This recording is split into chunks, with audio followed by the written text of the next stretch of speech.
Good evening students. जैसे कि आप सब जानते हैं मेरा नाम लक्की माथुर है और जैसे कि मैंने कहा था कि सैटरडे या संडे में हमने जितने चैप्टर कंप्लीट किए हैं उसका हम एमसीक्यू करेंगे। तो आज मैं आपके सामने एमसीक्यू की फॉर्म में क्वेश्चन आंसर लेके हाजिर हो गई हूँ। तो आई होप कि आप सब रेडी हैं और तैयार हैं देखने के लिए कि आप लोगों ने इस पूरे 2 वीक्स में कितना सीखा और कितना समझा। तो आज के क्वेश्चंस में हम आप लोगों को ये दिखाएंगे कि आप लोग कितना सीखे। आप लोग खुद से जज कीजिएगा अपने आप को कि आप लोगों ने कितना सीखा और कितना नहीं। ठीक है, तो चलिए आज के हम जो एमसीक्यू कर रहे हैं वो स्टार्ट करते हैं। उससे पहले ये कि ये एमसीक्यू जो मैंने बनाए हैं चैप्टर नंबर 3 तक मैं आपको पहले एमसीक्यू पार्ट 1 में करा चुकी हूँ और चैप्टर 4 से लेके अब तक जो हमने 9 चैप्टर कंप्लीट किए हैं उसके एमसीक्यू हम आज देखेंगे। ठीक है, तो चलिए स्टार्ट करते हैं। आई होप आप सब रेडी हैं, तो चलिए स्टार्ट करते हैं। Which of the following is not the property of material. सबसे पहला क्वेश्चन जो हमारा है वो है which of the following is not the property of material. यानी जो हमने चैप्टर नंबर 4 में प्रॉपर्टीज़ पढ़ी थी मटेरियल्स की, इनमें से कौन सी प्रॉपर्टी उसमें इंक्लूड नहीं है। कौन कौन सी 4 बेसिस पे, जिस बेसिस पे हमने मटेरियल्स को क्लासीफाई करा था उनमें से कौन सी स्टेज ऐसी है जिसमें हमने मटेरियल्स को क्लासीफाई नहीं करा है। पहला ऑप्शन हमारा कहता है ओपेकनेस, यानी लाइट के ट्रांसमिशन के बेस पे। दूसरा कलर एंड टेक्सचर, यानी अपीयरेंस के बेस पे। तीसरा हमारा स्टेट ऑफ मैटर एंड चौथा ऑप्शन इज कंडक्टर्स, जिसमें हम कंडक्टर्स, इंसुलेटर, सेमीकंडक्टर्स, इन सब के बेसिस पे हमने क्लासीफाई करा था मटेरियल्स को। आंसर दीजिए आप लोग।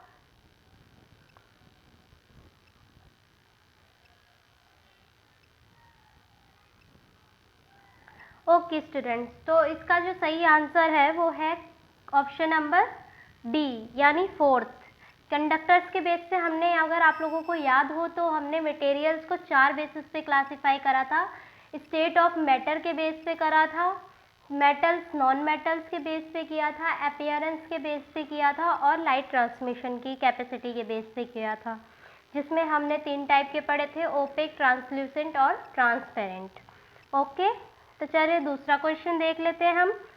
Any of the object that is sinking in the water due to which of the following property. यानी कोई भी ऑब्जेक्ट या कोई भी चीज़ अगर पानी में डूब जाती है तो उसके पीछे क्या रीज़न होता है, किस कारण वो पानी में डूब जाती है। तो पहला ऑप्शन आपका कहता है सरफेस टेंशन, दूसरा है हमारा डेंसिटी के कारण, तीसरा है कि उसकी टफनेस जितनी होगी उस बेसिस पे वो शिंक करता है, फोर्थ वन इज सॉल्युबिलिटी, यानी कितना वो किसी चीज़ में सॉल्युबल है, यानी कितना वो घुल पा रहा है उस बेसिस पे। तो आंसर कीजिए आप लोग।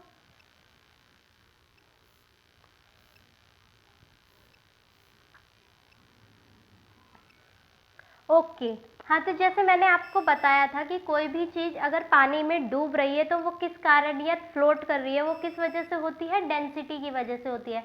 डेंसिटी होती क्या है, is equal to mass upon the volume, यानी जितना उसका मास है उसका पर में उसका वॉल्यूम, यानी कितना वॉल्यूम है। अगर किसी की डेंसिटी कम है तो वो पानी के ऊपर क्या करेगा, फ्लोट करेगा। अगर ज़्यादा है तो क्या होगा, पानी में शिंक कर जाएगा। तो इसका सही आंसर जो हो जाएगा वो कौन सा हो जाएगा, option number 4 will be the correct answer.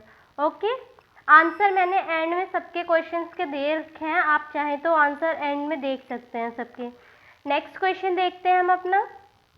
इसमें मैंने आपको 3 स्टेटमेंट दे रखे हैं। ये बताया हुआ है कि ओपेक क्या होता है, ट्रांसल्यूसेंट क्या होता है और ट्रांसपेरेंट क्या होता है।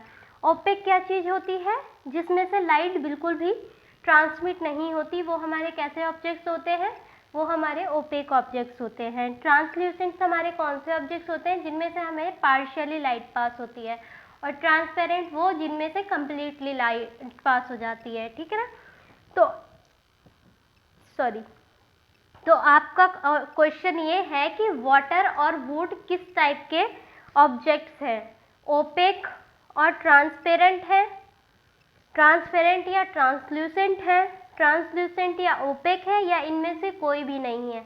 आंसर कीजिए।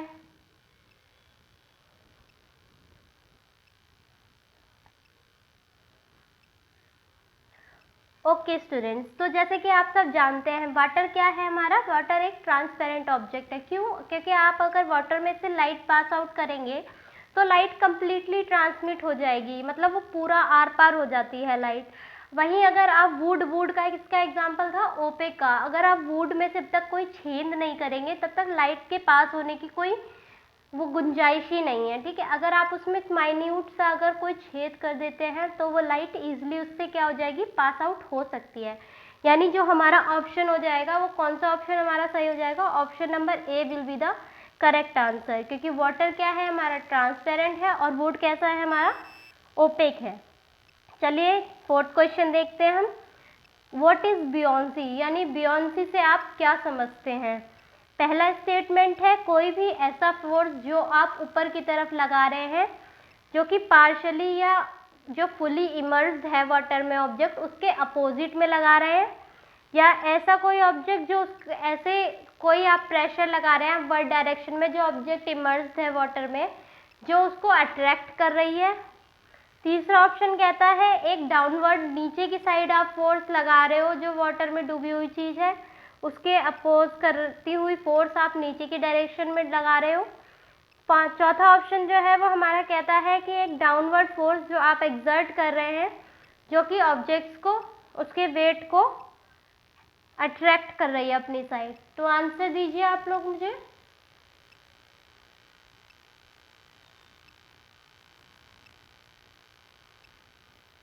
ओके स्टूडेंट्स, तो मैंने जैसे आप लोगों को बताया था कि बियोंसी क्या होती है कि कोई भी ऑब्जेक्ट जो वाटर में या तो आधा डूबा हुआ है या फिर पूरी तरीके से डूबा हुआ है, उस ऑब्जेक्ट का जो वेट है उसी ऑब्जेक्ट के वेट में जो हम फोर्स लगाते हैं वो किस डायरेक्शन में लगाते हैं, अपोज करती हुई फोर्स लगाते हैं और अपवर्ड डायरेक्शन में लगाते हैं। कैसे लगाते हैं, अपवर्ड डायरेक्शन में लगाते हैं।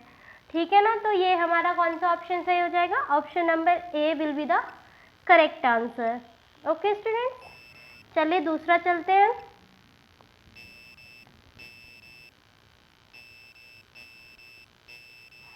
ओके, और क्वेश्चन नंबर 5 हमारा क्या कहता है, which of the following is not the method of separation.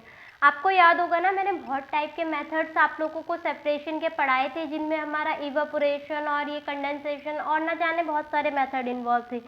तो आप लोगों को इस क्वेश्चन में ये बताना है कि इन चारों में से कौन सा मेथड नहीं है सेपरेशन का। पहला है हमारा सीविंग यानी छानना, जो हम छन्नी से छानते हैं। दूसरा है हमारा थ्रेशिंग यानी जो हम राइस और गेहूं निकालने के लिए करते हैं। तीसरा हमारा सॉल्युबिलिटी यानी सॉल्युबिलिटी के बेस पे कितनी कोई चीज़ सॉल्युबल है। चौथा हमारा है एवापोरेशन यानी कोई चीज़ भाप बन के कितनी उड़ पा रही है। तो बताइए कौन सा आंसर सही लग रहा है आप लोगों को। आई एम वेटिंग, जल्दी जल्दी आंसर कीजिए।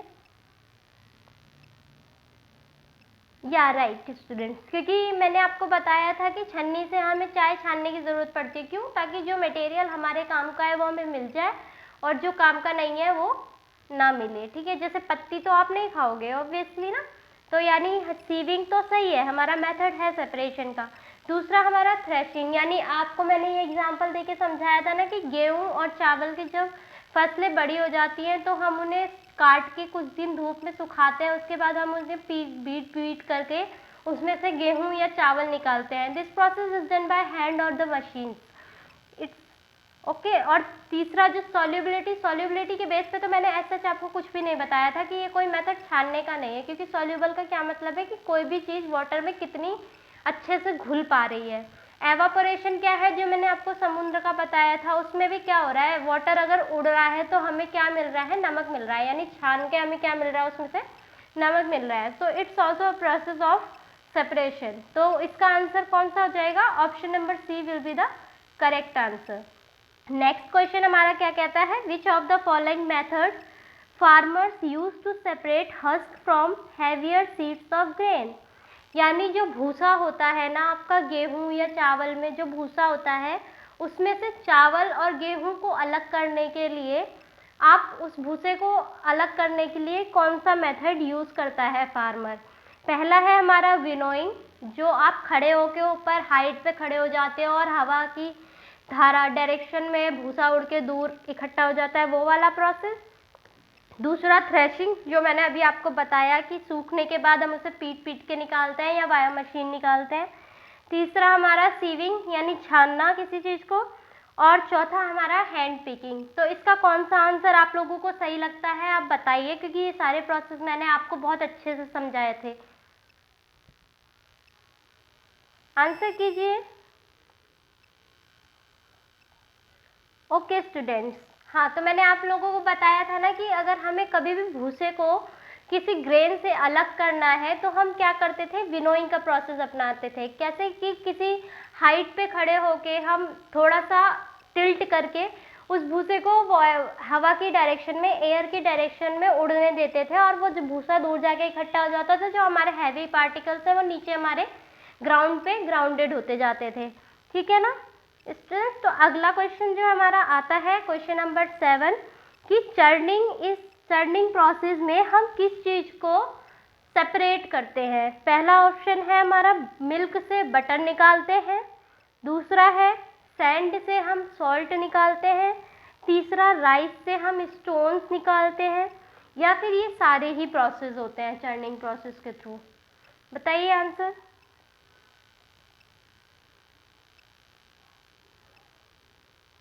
ओके हाँ सही कह रहे हैं आप लोग, क्योंकि चर्निंग प्रोसेस मैंने आपको बताया था ना, चर्निंग प्रोसेस से क्या होता है कि हम मिल्क से या तो क्रीम निकालते हैं या फिर बटर निकालते हैं ना, यानी मिल्क से जो बटर निकालने की प्रक्रिया है वही हमारी क्या कहलाती है, चर्निंग कहलाती है। सैंड और सॉल्ट का यहाँ पर कोई मतलब ही नहीं है, उसके लिए हम बहुत सारे अलग मेथड यूज़ कर सकते हैं। और स्टोन, राइस से स्टोन्स को निकालना वो तो आप इजीली हैंड से भी निकाल सकते हो, क्योंकि बाहर से अगर आप कोई दाल या चावल कुछ लेके आते हो तो आप देख लेते हो बीन के हैंड से ही कि उसमें कोई पत्थर तो नहीं है। तो ऑब्वियसली ये दोनों तो गलत हो गया, और ऑप्शन नंबर डी अपने आप ही गलत हो जाएगा जब एक ऑप्शन सही हो जाएगा। ठीक है ना स्टूडेंट्स, तो चलिए हम नेक्स्ट क्वेश्चन देखते हैं। Question number 8, which of the following statement is true about threshing, यानी थ्रेसिंग के बारे में कौन सा कथन सही है, आपको सही कथन बताना है। ओके, तो पहला जो कथन हमारा है वो है the process that is used to separate great from stalls, यानी जो चावल के वो होते हैं ना, जैसे आप वो कहते हो धान का जो बड़ा सा हम काट के रखते हैं, उसके बाद उससे अलग करने, ग्रेन को निकालने की प्रक्रिया होती है थ्रेशिंग। दूसरा कि स्टॉक को हम बीट करते हैं ग्रेन्स निकालने के लिए। तीसरा कथन है हमारा it is done with the help of bullocks, यानी कभी कभार ये बैलों की मदद से भी किया जाता है। पहला को है हमारा ऑप्शन 1 और 2 दोनों सही हैं, दूसरा कि तीनों सही हैं, तीसरा कि पहला और तीसरा सही है, और चौथा दूसरा और तीसरा सही है। बताइए।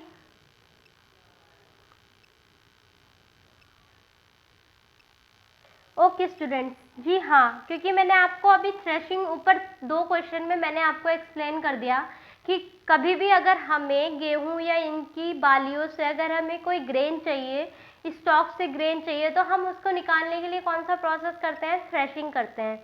ठीक है, और इसको हम क्या करते हैं, ग्रेन तो निकाल ही रहे हैं हम सीड से, ये मैंने आपको बता ही दिया। हम बीट तो करते हैं, लेकिन कई बार हम क्या होता है इसे हम बुलेट्स की हेल्प से भी कर लेते हैं। ठीक है, यानी बैलों की हेल्प भी हमें लेनी पड़ती है।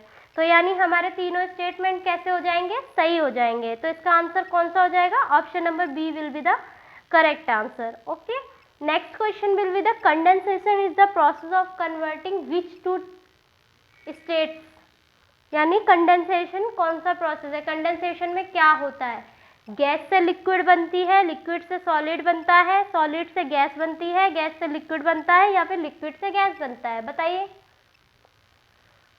और ये प्रोसेस मैंने आपको पानी का एग्जांपल देके समझाया था, अगर आप लोगों को याद हो कि एवापोरेशन क्या होता है और कंडेंसेशन क्या होता है।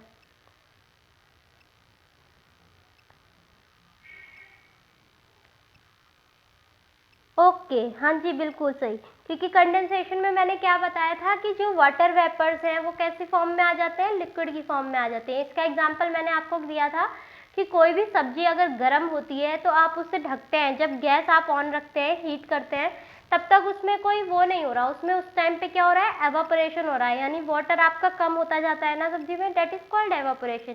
लेकिन जैसे ही आप उसे ढक के रख देते हैं तो उस टाइम पे क्या होता है, उस गर्म और गैस आपने फ्लेम है आपने ऑफ कर दी, तो उस टाइम पे क्या हो रहा है कि कुछ टाइम बाद देखिएगा आप जो ढक्कन है ना उस पर आपको कुछ बूंदे बूंदे सी दिखाई देती हैं पानी की, डेट इज कंडेंसेशन, की आपकी गैसियस फॉर्म से लिक्विड फॉर्म में कन्वर्जन होना, ये हमारा क्या कहलाता है, कंडेंसेशन कहलाता है। चलिए अगला क्वेश्चन जो है हमारा, आपको मैचिंग करनी है। बेकिंग रोटी ऑन तवा कैसा चेंज है, इरिवर्सिबल है या रिवर्सिबल चेंज है। हम जब बैलून में एयर भर रहे हैं तो वो कैसा चेंज है, रिवर्सिबल है या इरिवर्सिबल है। साइज में इंक्रीज हो रहा है तो उसको हम क्या कहते हैं, एक्सपेंशन या कॉन्ट्रैक्शन। डिक्रीज हो रहा है तो उसको क्या बोलते हैं हम, एक्सपेंशन या कॉन्ट्रैक्शन। ये आपको मैच करने हैं, बताइए।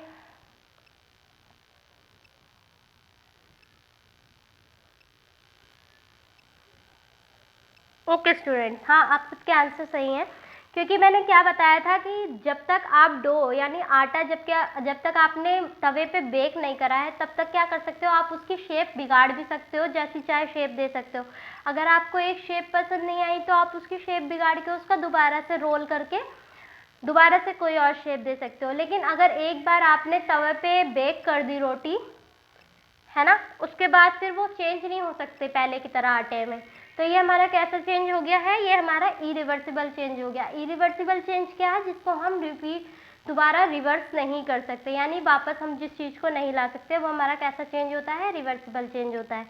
अब blow the air in balloon, यानी मैंने आपको बताया था ना, अगर आप बलून में हवा भर रहे हो तो उस हवा को निकाल दो, बलून अपनी ओरिजिनल पोजीशन में वापस आ जाता है। तो ये कैसा चेंज हो गया हमारा, रिवर्सिबल चेंज हो गया, ठीक है। इंक्रीज इन साइज, मैंने बताया था कि कोई भी चीज़ अगर साइज में बढ़ रही है तो उसको वो कैसी हो रही है, एक्सपेंड हो रही है, और कोई भी चीज़ अगर घट रही है तो वो कैसी हो रही है, कॉन्ट्रैक्ट यानी सिकुड़ रही है, क्योंकि उसमें संकुचन हो रहा है। और एक्सपेंड यानी कि वो इंक्रीज हो रही है, साइज में बढ़ रही है। तो कौन सा ऑप्शन हमारा सही हो जाएगा, option number A will be the correct answer. चलिए नेक्स्ट क्वेश्चन देखते हैं जल्दी जल्दी। Melting is the process of which, जैसे आपसे मैंने अभी पूछा था ना कि कंडेंसेशन में क्या होता है, ऐसे मेल्टिंग में क्या होता है, सॉलिड से लिक्विड बनता है, लिक्विड से सॉलिड बनता है, गैस से सॉलिड बनता है, या फिर इनमें से कोई भी ऑप्शन सही नहीं है। जल्दी जल्दी आंसर कीजिए आप लोग।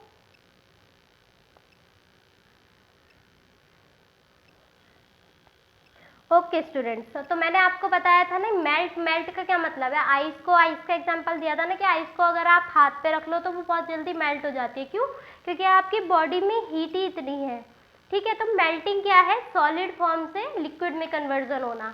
कोई भी चीज़ अगर मेल्ट है, जैसे आप देखते हो ना मक्खन एक सॉलिड फॉर्म में रहता है, अगर आप उसको हीट पे रख के किसी पैन में डालते हो तो वो कैसी फॉर्म में हो जाता है कन्वर्ट, लिक्विड फॉर्म में कन्वर्ट हो जाता है, ठीक है। तो ये कैसा प्रोसेस हो गया हमारा, मेल्टिंग का प्रोसेस हो गया, ठीक है। चलिए आगे क्वेश्चन देख लेते हैं।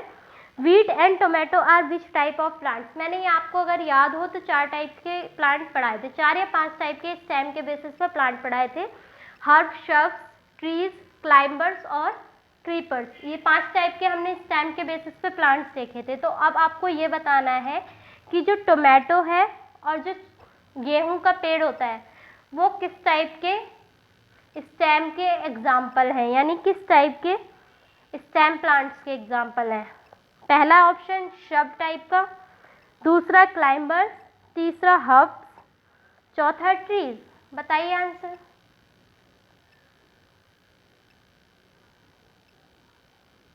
बिल्कुल सही, क्योंकि मैंने आपको बताया था कि टोमेटो और बीट की स्टेम क्या होती है, बहुत पतली होती है और इतनी सॉफ्ट होती है कि आप इसे ईजिली ब्रोक डाउन कर सकते हैं, ठीक है ना।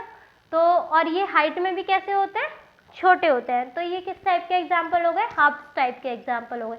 श्रब में क्या होता है, स्टेम थोड़ी मोटी होती है, जिसमें कि आप ले सकते हो एग्जाम्पल जैसे तुलसी, मेहंदी, ये सारे एग्जाम्पल, इनकी स्टेम अगर आप देखो तो थोड़ी सी मोटी होती है, ठीक है ना।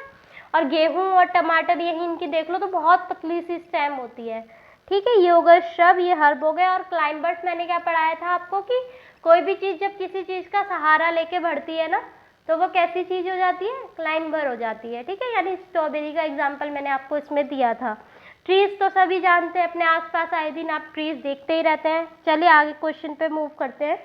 How many types of designs you have observe in leaves, यानी लीव्स में आपको कितने टाइप्स की डिज़ाइन देखने को मिलती है। अगर याद हो तो मैंने मैंने आंसर ही बोल दिया, 2 टाइप का वेनेशन बताया था। कौन कौन सा? रेक्टिलिनियर और पैरेलल वेनेशन। तो कितने टाइप की डिज़ाइंस हमें देखने को मिली यहाँ पर? 2 टाइप की डिज़ाइंस हमें लीव्स में देखने को मिली।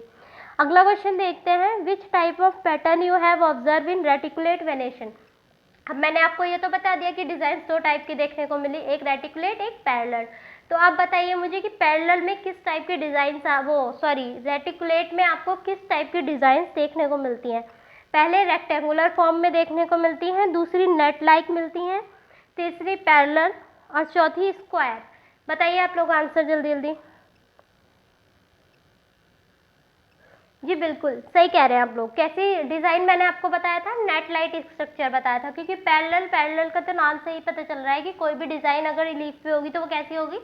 पैरेलल फॉर्म में होगी। एग्जाम्पल क्या दिया था मैंने? केले की पत्तियों का दिया था, उसमें पैरेलल लाइंस बनी होती है, ठीक है ना।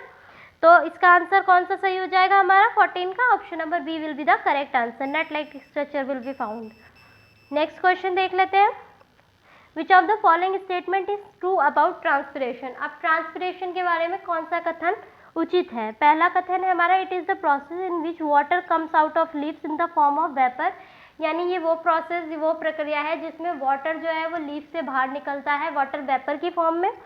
सेकेंड जो स्टेटमेंट है, this process is done through stomata, ये जो प्रोसेस होता है ये स्टोमेटा के थ्रू होता है। तीसरा स्टेटमेंट कि वाटर जो है वो लीव्स के थ्रू रिलीज होता है, वो बहुत कम होता है, जो कि डेजर्ट प्लांट होते हैं उनकी लीव्स के थ्रू जो वाटर रिलीज होता है वो बहुत कम क्वांटिटी में होता है। Which of the following statement is true about the transpiration, यानी ट्रांसपिरेशन के बारे में कौन सा कथन सही है। तो पहला कथन जो हमारा कहता है कि जो वाटर निकलता है लीफ से ट्रांसपिरेशन के दौरान वो वाटर वेपर की फॉर्म में निकलता है। दूसरा कि ये प्रोसेस जो है वो स्टोमेटा के थ्रू होता है। तीसरा कि वाटर जो लीव्स रिलीज करती हैं डेजर्ट प्लांट की वो बहुत कम अमाउंट में रिलीज करती हैं। तो जल्दी जल्दी आंसर कर दीजिए आप लोग मुझे।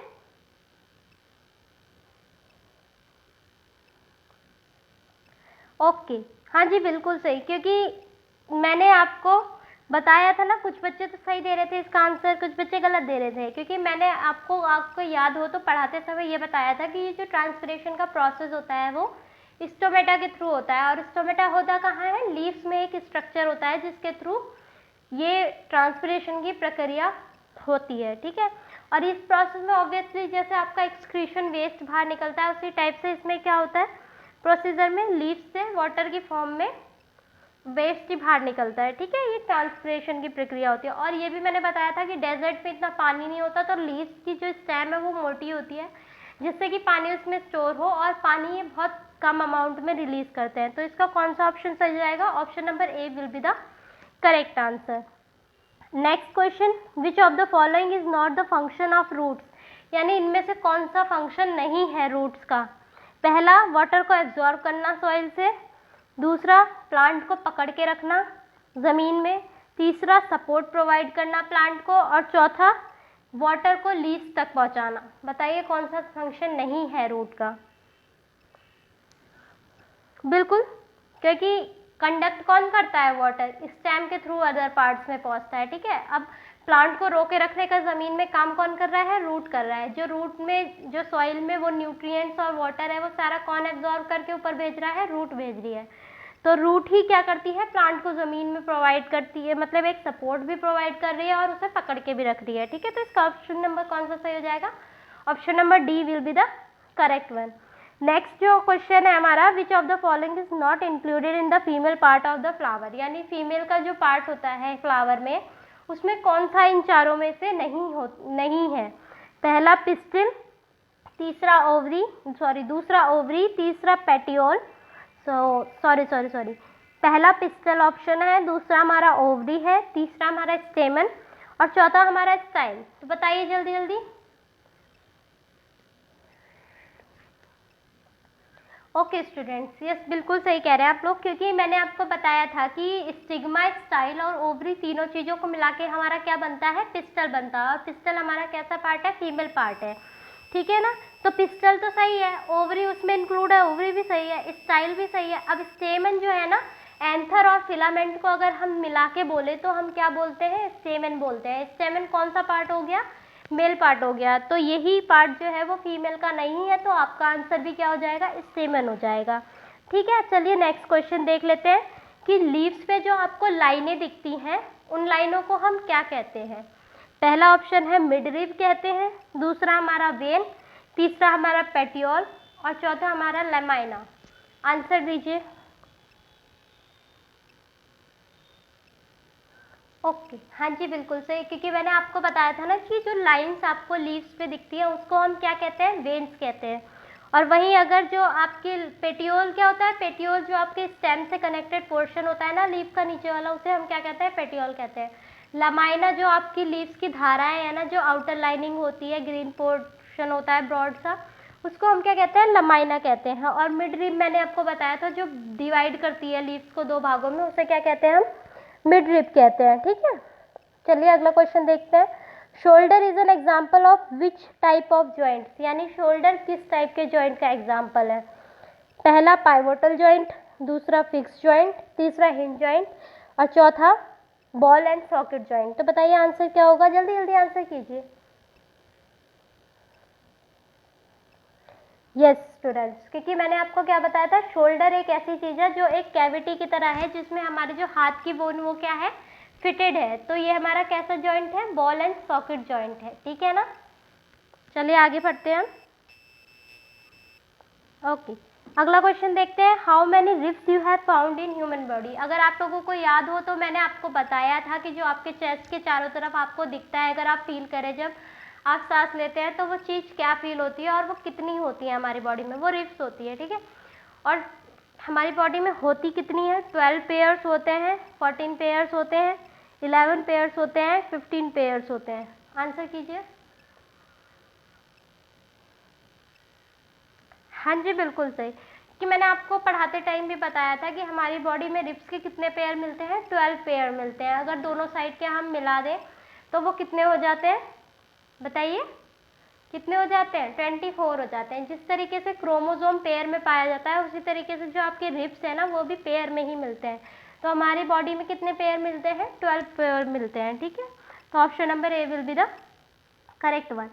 अगला क्वेश्चन देखते हैं। Which of the statement is true about muscles, यानी मसल्स के बारे में कौन सा कथन सही है।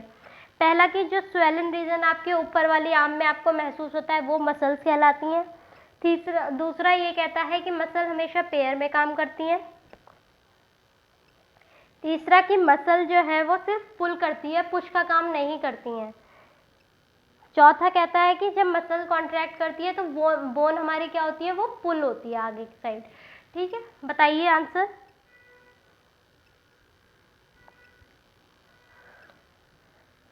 हाँ जी बिल्कुल करेक्ट, क्योंकि क्या था कि जो स्वेलन जब आप मुट्ठी बांध के अपनी मसल्स को दिखाते हैं तो उस टाइम पे जो आपके ऊपर आर्म में फूला हुआ पार्ट है वही आपकी क्या है, मसल्स ही दिखाते हैं आप लोग। ठीक है, और मसल्स मैंने बताया था कि पेयर में काम करती हैं। ठीक है, जब एक मसल कॉन्ट्रैक्ट करेगी तो दूसरी रिलैक्स करती है। तीसरा स्टेटमेंट मैंने बताया था कि मसल्स का काम सिर्फ पुलिंग का होता है, पुशिंग का नहीं होता है। और ये भी बताया था कि मसल्स और बोन जो है वो कैसी डायरेक्शन में काम करती हैं, अपोजिट डायरेक्शन में काम करती हैं। तो जब मसल्स पुश करेगी तो जब मसल कॉन्ट्रैक्ट होगी तो बोन क्या होगी, पुल होगी। ठीक है, तो कौन सा ऑप्शन सही हो जाएगा, option number C will be the correct, यानी चारों स्टेटमेंट हमारे कैसे हैं, सही हैं। ठीक है, अब हम देखते हैं which of the following is not true about earthworm, यानी अर्थवॉर्म के बारे में कौन सा कथन हमारा उचित नहीं है। पहला, earthworm does not have bones, यानी अर्थवॉर्म में हड्डियां नहीं होती। It has muscles which help to extend and shorten the body, यानी इसमें मसल्स होती हैं जो इसको बॉडी को बढ़ाने में और घटाने में हेल्प करती है। दूसरा स्टेटमेंट हमारा कहता है the body secrete a slimy substance to help the movement.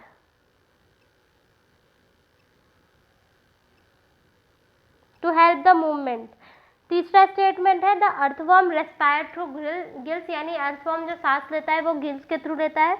चौथा, अर्थवॉर्म को हम फार्मर फ्रेंड भी कहते हैं। पांचवा, अर्थवॉर्म जो है वो मिट्टी को खाता है, मिट्टी को नहीं खाता है। तो कौन सा कथन सही नहीं है ये आपको बताना है।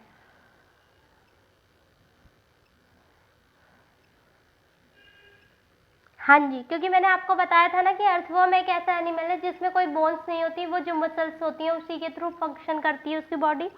दूसरा ये भी बताया था कि अर्थवर्म की बॉडी से एक स्लाइमी चिपचिपा सा पदार्थ रिलीज होता है जो उसके मूवमेंट में हेल्प करता है। तीसरा ये नहीं बताया था मैंने कि वो गिल्स के थ्रू सांस लिया था, बल्कि ये बताया था कि जो अर्थवर्म सांस लेता है वो किसके थ्रू लेता है, स्किन के थ्रू लेता है। चौथा स्टेटमेंट है कि फार्मर फ्रेंड कहते हैं, जी हाँ बिल्कुल फार्मर फ्रेंड कहते हैं, क्यों, क्योंकि अपने रास्ते में चलते हुए ये मिट्टियों को खाता जाता है और अनडाइजेस्टेड फूड बाहर निकालता जाता है, जिससे कि जो मिट्टी होती है वो उपजाऊ बन जाती है। ठीक है ना, तो चौथा पांचवा स्टेटमेंट आपको क्लियर हो गया होगा, इसमें नॉट लिखा है बल्कि मिट्टी वो खाता है। ठीक है, तो कौन सा ऑप्शन सही हो जाएगा, option number C will be the correct answer. अगला क्वेश्चन देखते हैं, which of the following animals who don't have any kind of bones present, यानी जिसमें कोई भी बोन प्रेजेंट नहीं होती, ऐसे कौन से एनिमल है। पहला अर्थवर्म और स्नेल, दूसरा डॉग एंड कॉकरोच, तीसरा स्नेक एंड बर्ड, एंड चौथा नन ऑफ द अबव, यानी इनमें से कोई नहीं। हाँ देखो, अर्थवर्म एंड स्नेल ऐसे एनिमल हैं जिनमें कोई भी बोन्स नहीं होती। ठीक है, ये जो भी करते हैं वो अपनी स्किन के थ्रू करते हैं, यानी मसल्स के थ्रू करते हैं। और डॉग तो एक मैमल है, यानी उसमें हड्डियां प्रेजेंट है, लेकिन कॉकरोच ऐसा है, ये ऑप्शन सही हो जाता अगर इसमें डॉग ना दिया होता। ठीक है, क्योंकि कॉकरोच में भी मसल्स होती हैं, कोई बोन नहीं होती है। तीसरा स्नेक और बर्ड में मैंने आपको बताया था कि हड्डी होती है, लेकिन कैसी होती है, हॉलो और लाइट होती हैं। ठीक है, और स्नेक में एक बैकबोन भी होती है जो उसके मूवमेंट में हेल्प करती है। तो इसका कौन सा ऑप्शन सही आएगा, option number A will be the correct answer. ठीक है, नेक्स्ट क्वेश्चन देखते हैं, birds have what kind of bones, ये मैंने अभी आपको बता ही दिया कि बर्ड्स में किस टाइप की बोन्स होती हैं, हॉलो और लाइट होती हैं। तो इसका कौन सा आंसर सही हो जाएगा, option number B will be the correct answer. Which of the following statement is true about snakes, इन स्नेक्स से रिलेटेड कौन सा स्टेटमेंट यानी कौन सा कथन सही है, ये आपको बताना है। पहला है, स्नेक्स के पास एक लंबी बैकबोन होती है और टाइनी मसल्स होती हैं। ये मैंने आपको क्लियर कर दिया था, हिंट दी थी, अगर आपको याद आ जाए तो आंसर दीजिएगा। The snakes body curves into many loops, यानी स्नेक्स की बॉडी जो है वो बहुत सारे लूप्स में कर्व होती है। Third one is the snake move forward very fast, यानी आगे की तरफ वो तेज भागता है। और चौथा कि स्नेक में स्ट्रीम लाइन होती है। आंसर कीजिए।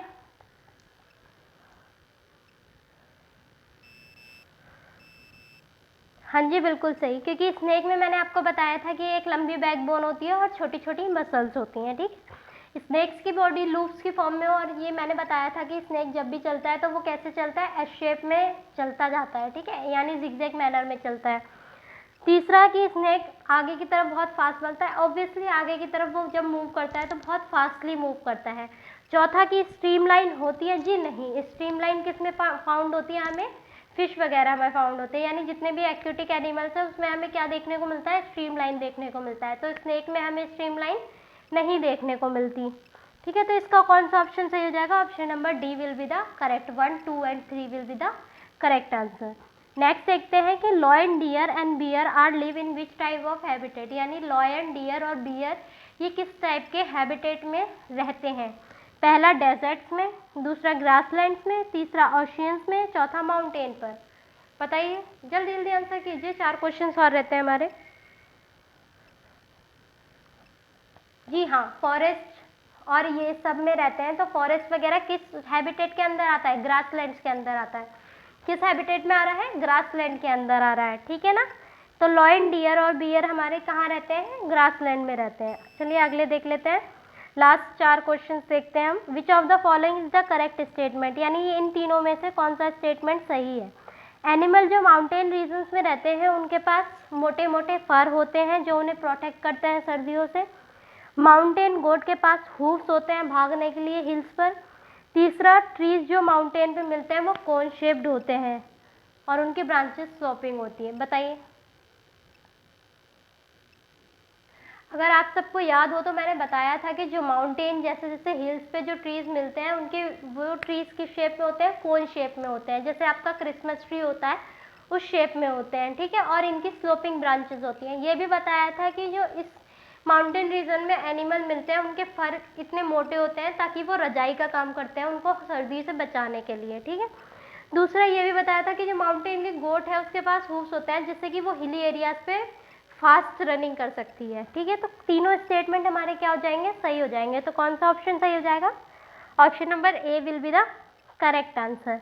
अगला देख लेते हैं question, which of the following characteristics of camels help them to survive in desert, यानी ऐसी कौन सी कैरेक्टरिस्टिक है कैमल की इन तीनों स्टेटमेंट में से जो उसको डेजर्ट में सर्वाइव करने में हेल्प करता है। पहला कि उसके पास लंबी लंबी टांगें होती हैं जो उसे सैंड की गर्मी से बचाती है। दूसरा, वो स्मॉल अमाउंट में यूरिन एक्सक्रीट करता है। तीसरा, जो उसका डंक होता है वो बहुत गीला होता है और उसमें स्वेट होता है। बताइए कौन सा स्टेटमेंट सही है, ये भी बताना है आपको, किन चीज़ों की वजह से वो सर्वाइव कर पाता है। जी हाँ, मैंने जैसे आपके लोगों को बताया था कि जो कैमल्स की लंबी लंबी टांगें हैं वो क्या करती हैं, सैंड में जो गर्मी होती है ना दिन के टाइम पे टेम्परेचर जब हाई होता है तो उससे दूर रखने में हेल्प करती हैं। वहीं ये स्मॉल अमाउंट में यूरिन एक्सक्रीट करता है जिससे कि ये काफ़ी दिनों तक बिना पानी पिए भी रह सकता है, क्योंकि डेजर्ट में क्या होता है, पानी की कमी होती है। और मैंने ये बताया था कि इसका डंक कैसा होता है, ड्राई होता है, वेट नहीं होता। क्या होता है, ड्राई होता है। ठीक है ना, वेट नहीं होता है। तो कौन सा ऑप्शन हमारा सही हो जाएगा, option number C will be the correct, यानी 1 और 2 दोनों सही है। ठीक है, अगला क्वेश्चन देखते हैं, which of the following is not the characteristic of organism, इन चारों में से कौन सी ऐसी है जो करेक्टरिस्टिक नहीं है ऑर्गेनिज्म की। पहला रेस्पिरेशन, दूसरा एक्सक्रीशन, तीसरा नॉन लिविंग और चौथा ग्रोथ। बताइए हाँ जी, कौन सी करेक्टरिस्टिक नहीं है। अगर आप लोगों को याद हो तो मैंने बताया था कि लिविंग और नॉन लिविंग होते ज़रूर हैं, लेकिन उसमें ऑर्गेनिज्म अधिकतर जो हमें मिलते हैं वो किस फॉर्म में मिलते हैं, लिविंग की फॉर्म में मिलते हैं। तो इसका सही आंसर कौन सा हो जाएगा, नॉन लिविंग हो जाएगा, क्योंकि रेस्पिरेशन होता है ऑर्गेनिज्म में, एक्सक्रीशन भी होता है और ग्रोथ भी होती है। ठीक है ना, तो लास्ट क्वेश्चन देखते हैं हम अपना आज का, हु इज़ प्रे, यानी प्रे कौन होता है, वो जो एनिमल को खाता है दूसरे और वो जो प्लांट्स को खाता है। दोनों सही है या दोनों में से कोई भी सही नहीं है स्टेटमेंट। हाँ जी, प्रे कौन होता है, जो अदर एनिमल्स को खाता है। जैसे मैंने आपको लॉयन और डियर का एग्जांपल दिया था, यानी जिसका शिकार किया जा रहा है वो कौन हो गया, प्रेडेटर हो गया, और जो उसका शिकार कर रहा है वो कौन हो गया, प्रे हो गया। यानी lion is a prey and deer is a predator. तो कौन सा स्टेटमेंट सही हो जाएगा, prey are the animals who eat any other animals. Okay, तो ओके स्टूडेंट्स, आज का जो लेक्चर था हमारा यहीं तक था। आगे मैंने आपको आंसर्स दे रखे हैं, तो आप आंसर देख लीजिएगा आगे की स्लाइड में। ये सारे आंसर मैंने आपको यहाँ पर दे दिए हैं। ठीक है, आज की क्लास आपको कैसी लगी ये आप मेरे को कमेंट सेक्शन में बताइएगा, और अच्छे लगे तो ये वीडियो शेयर करके अधिक से अधिक लोगों तक पहुँचाइएगा। आज हम अपनी क्लास को यहीं ख़त्म करते हैं। जैसे कि मैंने आपसे प्रॉमिस किया था कि मैं संडे को आपको सारे MCQ करा दूँगी हर चैप्टर के, वो मैंने आज आपको करा दिए हैं। आगे के चैप्टर हम रीड करेंगे कल से। तो चलिए आज की क्लास को हम यहीं रोकते हैं। Take care, bye bye, thank you.